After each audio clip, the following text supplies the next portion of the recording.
अन्नामलाई ने बीजेपी छोड़ी और फिर नया मूवमेंट खड़ा करने का ऐलान किया। इसके तुरंत बाद से ही तमिलनाडु में बीजेपी नेताओं के इस्तीफे का दौर शुरू हो गया है। तो क्या तमिलनाडु में बीजेपी खत्म हो जाएगी, वो भी एक ऐसे समय में जब बीजेपी में जाने की एक तरीके से लाइन लगी है, बंगाल से लेकर पंजाब तक। तो अन्नामलाई ने बीजेपी को गुड बाय कह दिया है अब, वो भी जब अमित शाह से लेकर बीजेपी अध्यक्ष नितिन नवीन ने उनसे पार्टी में ही रुकने को कहा। इतिहास गवाह है कि कल्याण सिंह, शंकर सिंह वाघेला, उमा भारती जैसे बड़े नेता बीजेपी से अलग हुए, पर उसके बाद जो हुआ सबके सामने है। वैसे उन नेताओं के पास खोने को बहुत कुछ था। अन्नामलाई के पास कुछ नहीं, तो उन्होंने एक नए आंदोलन की शुरुआत की है। नाम रखा है अन्नामलाई मक्कल इयक्कम। तो क्या वे इस बैनर तले इतिहास रच देंगे? उनके जाने के बाद तमिलनाडु में बीजेपी का झंडा डंडा उठाने वाले भी अब शायद न बचे, ऐसा भी कहा जा रहा। क्या ऐसा हो पाएगा? अब यहां से आगे उनकी कहानी किधर जाएगी? मुख्यमंत्री विजय का क्या वो विकल्प बनेंगे या फिर एक दिन बीजेपी में ही लौट आएंगे? और ये बीजेपी का ही कोई ऐसा गेम तो नहीं है। राजधानी में आज करेंगे इसी की बात। नमस्कार, मैं हूं Pankaj Jha. Brought to you by Saluja Gold and Sharda University. करीब 20-22 सालों से बीजेपी को समझने की कोशिश कर रहा हूं एक रिपोर्टर के तौर पर ऐसा पहले कभी नहीं हुआ जब बीजेपी के किसी नेता ने इस्तीफा दिया हो, फिर उसकी मुलाकात पार्टी के सेंट्रल लीडरशिप से हो, वो उनको कहे कि आप पार्टी में रह जाइए। बाद में पार्टी के तरफ से आधिकारिक तौर से यह भी बताया गया कि इन्होंने प्राथमिक सदस्यता से इस्तीफा दे दिया, और वो भी जब पार्टी के कई नेता उनको शुभकामनाएं दे रहे हैं उनकी नई पारी के लिए। और ये सब हो रहा है कभी आईपीएस अधिकारी रहे और अब तमिलनाडु में बीजेपी छोड़ चुके के अन्नामलाई के लिए। यही नहीं, एनडीए की सहयोगी पार्टी जो है उसके जो डिप्टी सीएम है आंध्र प्रदेश के पवन कल्याण, उन्होंने भी कहा कि अगर अन्नामलाई बीजेपी में बने रहते और वो जो ऐसा चाहते थे वैसा उनके साथ हुआ रहता तो शायद तमिलनाडु के इस विधानसभा चुनाव में बीजेपी सरकार बनाने की स्थिति में होती और बीजेपी को रोकना चाहिए था अन्नामलाई को पार्टी से छोड़ने के लिए। ये कमाई है अन्नामलाई की जो बीजेपी में कुछ ही बरस रहे। 2 पन्ने की उनकी चिट्ठी आई जो 2 जून को लिखी हुई थी। उसके बाद ही उनकी मुलाकात केंद्रीय गृह मंत्री अमित शाह से हुई। उसके बाद उससे पहले ही पार्टी के राष्ट्रीय अध्यक्ष नितिन नवीन और उससे पहले भी बीजेपी के राष्ट्रीय महामंत्री संगठन बीएल संतोष से मुलाकात हुई थी। इन सब मुलाकातों के बाद ये कहा गया था कि प्रधानमंत्री से उनकी मुलाकात होगी, उसके बाद फैसला होगा, पर ऐसा हो नहीं पाया और वो चेन्नई लौट गए।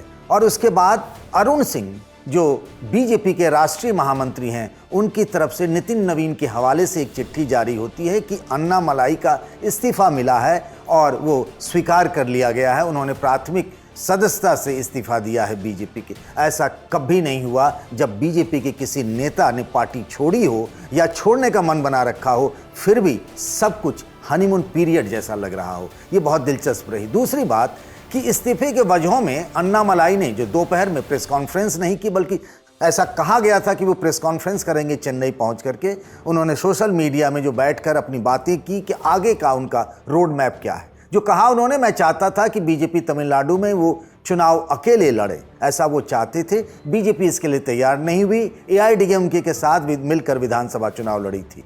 उन्होंने ये भी कहा कि मैंने तत्कालीन राष्ट्रीय अध्यक्ष जेपी नड्डा से भी इस बारे में कहा था कि लोकल बॉडी से लेकर पार्लियामेंट इलेक्शन तक अकेले लड़ा जाए। बीजेपी नेतृत्व से पार्टी छोड़ने के पहले इसीलिए उन्होंने मुलाकात की क्योंकि उनके दिल में प्रधानमंत्री नरेंद्र मोदी के लिए अगाध सम्मान है। बहुत पहले ही वो तय कर चुके थे कि बीजेपी में अब नहीं रहना है। ये बात उन्होंने कहा, एक तारीख बताई है 4 दिसंबर 2025, यानी पिछले 18 महीनों से बीजेपी में उनके लिए कुछ भी अच्छा नहीं था। ये वो अन्नामलाई हैं जिन्होंने जब आईपीएस की नौकरी छोड़ी और बीजेपी में आए, उसके साल भर के अंदर ही वो प्रदेश अध्यक्ष बन गए। उससे पहले पार्टी के वाइस प्रेसिडेंट थे। उसके बाद पूरी पार्टी की कमान उनके हाथ में दे दी गई। उनके कहने पर पार्टी अकेले लोकसभा चुनाव भी लड़ी 2024 में, जिसमें वो खुद भी कोयम्बटूर से लोकसभा का चुनाव लड़े, करीब 4.5 लाख वोट भी मिला। और अन्नामलाई अब जब पार्टी छोड़ दी है, तब भी किसी नेता ने उनके बारे में कोई गलत बात कही हो ऐसा नहीं दिख रहा है। जो लोग अभी भी पार्टी में बीजेपी में तमिलनाडु में उनके साथ बने हुए हैं, वो भी सोशल मीडिया में उनके लिए नई पारी के लिए शुभकामनाएं कह रहे हैं। अन्नामलाई ने यह भी खुलासा किया कि वह पहली बार कब बीजेपी से अलग होने के लिए संपर्क साधा था। अन्नामलाई ने कहा कि उन्होंने दिसंबर 2025 में पार्टी छोड़ने के इरादे के बारे में बीजेपी की लीडरशिप को बता दिया था, लेकिन फिर बात आई गई हो गई। उनके बदले में नयनार नागेंद्रन को पार्टी का प्रदेश अध्यक्ष बना दिया गया और उनके जिम्मे सिर्फ 6 विधानसभा क्षेत्रों की चुनाव संचालन समिति की जिम्मेदारी दे दी गई। फिर भी वो बने रहे और उनसे कहा गया था पार्टी लीडरशिप से की तरफ से कि आप जब तक विधानसभा चुनाव नहीं हो जाता है आप बीजेपी में बने रहिए।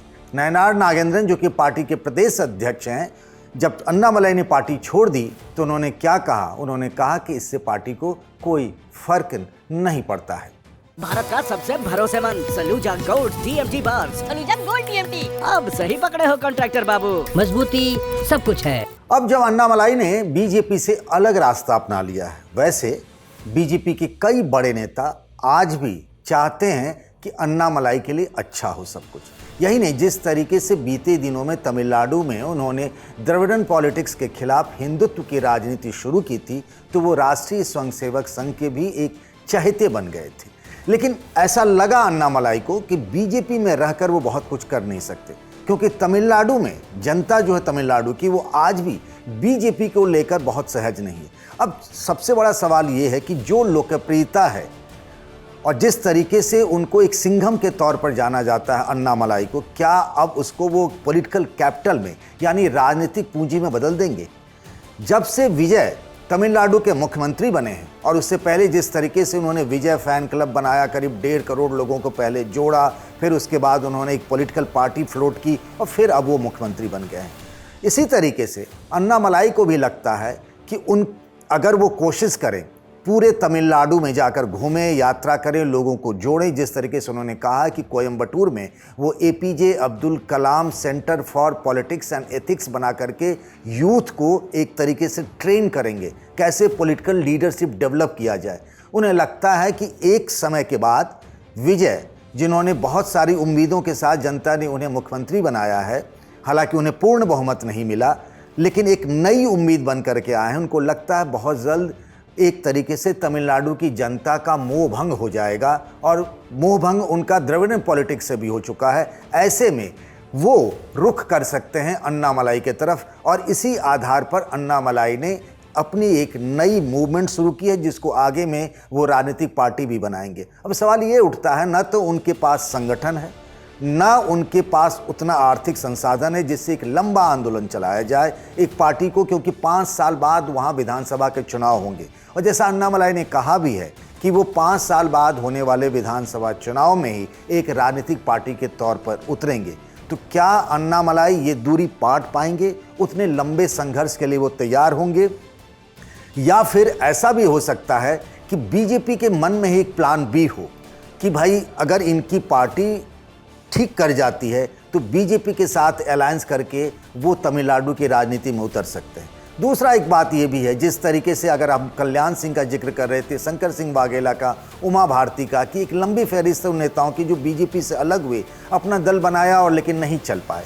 क्या जिस तरीके से तमिलनाडु में कुछ फिल्म स्टार कमला हसन हो या फिर रजनीकांत एक तरीके से रोल मॉडल रहे हैं अन्नामलाई के। अन्नामलाई ने कहा भी था जब वो आईपीएस की नौकरी छोड़ कर आए थे कि वो रजनीकांत के साथ जाना चाहते हैं, पर रजनीकांत ने पार्टी बनाई नहीं कोई पॉलिटिकल, और बीएल संतोष से उनके बहुत अच्छे रिश्ते थे, इसीलिए वो बीजेपी में चले आए। तो एक ऐसा भी एग्जाम्पल है बहुत सारे, जब फिल्म स्टार भी वहाँ पर तमिलनाडु की राजनीति में नहीं चल पाए। ऐसे में एक बड़ी चुनौती होगी अन्नामलाई के पास कि उन्होंने लोकप्रियता तो कमाई है, लेकिन एक नई पार्टी बनाकर और फिर तमिलनाडु की चुनावी राजनीति में उतरना, क्या ये सब कर पाएंगे Annamalai? Where the software engineer meets the gifted content writer, the world comes together at Sharda University.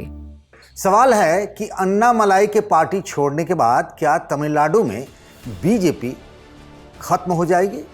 क्योंकि कई इस्तीफे उनके साथ होने लगे हैं, या जैसा बीजेपी के स्टेट प्रेसिडेंट कह रहे हैं कि पार्टी को कुछ खास फर्क नहीं पड़ने वाला। पूछा हमने तमिलनाडु की राजनीति को समझने वाले द रूस्टर न्यूज़ के राहुल जी से। देखिए, इसको 2 तरह से देखा जा रहा है। एक कि अन्नामलाई जो एक अलग से पावर सेंटर बनते नजर आ रहे थे। क्योंकि अगर आप बीजेपी की बात करें, बीजेपी जितने भी तमाम राज्य हैं, हर एक राज्य में जो केंद्र में बैठी बीजेपी चाहती है वही होता है। लेकिन अगर आप उत्तर प्रदेश की बात करें, जैसे योगी आदित्यनाथ एक पावर सेंटर बने हैं, वैसे ही पावर सेंटर कहीं ना कहीं तमिलनाडु में अन्नामलई अपनी पकड़ बना रहे हैं। अन्नामलई ने अपनी पॉलिटिकल पार्टी अनाउंस नहीं करी है। अन्नामलई ने साफ तौर पर यह कहा है, मैं एक कैंपेन शुरू कर रहा हूं। ये कैंपेन द्रविड़न पॉलिटिक्स के खिलाफ है, ना कि बीजेपी के खिलाफ है। जो आज सुबह अन्नामलई ने एक वीडियो पोस्ट किया, उसमें साफ तौर पर बहुत क्लियरली अपनी चीजों को उन्होंने स्पष्ट किया है, और साफ तौर पर यह कहा है कि बीजेपी के प्रति वो किस तरह से एक विश्वास पात्र बने रहे हैं इतने सालों तक। दिसंबर के महीने में भी जब अन्नामलई ने इस बात को आगे रखा कि मैं पार्टी छोड़ना चाह रहा हूं, तो पार्टी ने ये कहा कि आप अप्रैल तक रहे, अप्रैल में जब ये इलेक्शंस खत्म हो जाएंगे, अप्रैल मई के बाद आप छोड़ सकते हैं, और इसी तरह से इन्होंने किया। कहीं ना कहीं दोनों तरह की चीजें रखी जा रही हैं। एक, अन्नामलई खुश नहीं थे, उसके वजह से बाहर निकले। दूसरी तरफ ये कहा जा रहा है अन्नामलई के जरिए तमिलनाडु की पॉलिटिक्स में एक नया एक्सपेरिमेंट करने जा रही है बीजेपी। अन्नामलई का चेहरा होगा, लेकिन आइडियोलॉजी और जितनी भी तमाम चीजें जो बीजेपी चाहती है वो अन्नामलई के थ्रू करी जाएगी, और एक पैरेलल दो पार्टी सिस्टम यहाँ पे लाने की कोशिश करी जा रही है, एक अन्नामलई के जरिए और दूसरा जो बीजेपी चाहती है उसके जरिए। राहुल जी, ये भी बताइए, जिस तरह विजय ने एक नया मूवमेंट बनाया, क्या अन्नामलाई वैसा ही कुछ कर पाते नजर आते हैं? क्या ऐसा वो कर पाएंगे? तमिलनाडु की राजनीति को बदल पाएंगे? उनके सामने आने वाले समय में किस तरह की चुनौतियां हैं? अन्नामलई की अगर आप बात करें तो अन्नामलई ऑलरेडी एक पॉपुलर चेहरा है तमिलनाडु में। विजय के आने से काफी पहले, यानी 2020 के आसपास अन्नामलई ने पॉलिटिक्स में कदम रखा था, और जिस दिन से वो आए, वो एक तरफ से कंट्रोवर्सीज में तो घिरे रहे, लेकिन कंट्रोवर्सीज के आगे वो हमेशा अपनी बात को बहुत स्पष्ट रखने में कामयाब रहे हैं। और कहीं ना कहीं अन्नामलई का जो आज का स्टेटमेंट था वो भी यही था कि अ, विजय के खिलाफ उन्होंने कभी भी स्टेटमेंट दिया, लेकिन उनका यह कहना है कि आने वाले एक आध साल के अंदर जो विजय का जो मैजिक है, जिसकी वजह से लोगों ने उनको वोट दिया, वो कहीं ना कहीं चरमरा जाएगा। और वो जो जगह है जहां पे लोग, जिन लोगों ने उनको वोट दिया, जब वो धोखा खाएंगे, यानी उनका सीधा सीधा टारगेट यंगस्टर्स के ऊपर ही था। और ये यंगस्टर्स वाला जो टारगेट है, ये अन्नामलई की जो राजनीति है इसमें हमेशा से रहा है। ठीक। तो विजय से खफा होके जितने भी लोग आएंगे, वो वापस द्रविडियन कल्चर की तरफ ना जाए, द्रविडियन पॉलिटिक्स की तरफ ना जाए। उनके सामने एक और ऑप्शन होना चाहिए, और वो ऑप्शन खुद बनना चाहते हैं, यानी अन्नामलई बनना चाहते हैं। आज जो उन्होंने वीडियो डाला अपने सोशल मीडिया पेज में, उसमें क्लियरली उन्होंने एक चीज बांध कर रखी फ्रॉम स्टार्ट टू एंड, जहां पे तमिल, तमिल प्राइड, तमिल कल्चर, और इसी के इर्द गिर्द उनकी सारी बातें रही।